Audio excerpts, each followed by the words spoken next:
રાજ્યમાં 2 જિલ્લાઓની અંદર શંકાસ્પદ ચાંદીપુરા વાયરસના કેસો સામે આવતા જ્યારે લોકોમાં તેને લઈ ચર્ચા જાગતી હોય, રાજકોટ જિલ્લાની અંદર અત્યારે કઈ પ્રકારની પ્રશાસનની કામગીરી છે અને રાજકોટ જિલ્લો ચાંદીપુરા વાયરસથી ખતરામાં છે કે નહીં, આ સંપૂર્ણ માહિતી આપણે મેળવીશું. જિલ્લા આરોગ્ય અધિકારી આર ફૂલમાળી સાહેબ મારી સાથે જોડાઈ ગયા છે. સર, રાજકોટ જિલ્લાની અંદર અત્યારે કઈ પ્રકારની પ્રક્રિયાઓ કામગીરી ચાલી રહી છે આપની પ્રશાસનની? ચાંદીપુરા વાયરસમાં અત્યારે કઈ પ્રકારનું છે જોવા મળી રહ્યું અને કામગીરી શું? અત્યારે ભેજવાળું વાતાવરણ વધારે છે, વરસાદી સિઝન છે અને જે લીપણ ને એ બધા માટી કરતા હોય તો એ જે તિરાડો છે એ પણ આપણે પૂરા વળાવવી પડે.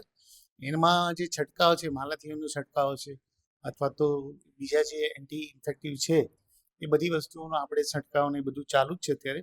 ખાસ કરીને લોકોને આઈસીમાં એટલા માટે કહીએ છીએ કે એ લોકોને ખબર હશે લક્ષણોની તો આપણી પાસે આવશે અને જેટલા જલ્દી આવશે એટલે આપણે એની સારવાર સારી રીતે કરી શકીશું.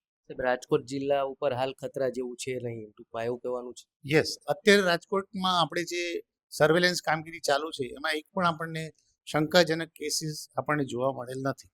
એટલે આપણે અત્યારે તો એવું કહી શકીએ છીએ કે રાજકોટ અત્યારે સુરક્ષિત છે.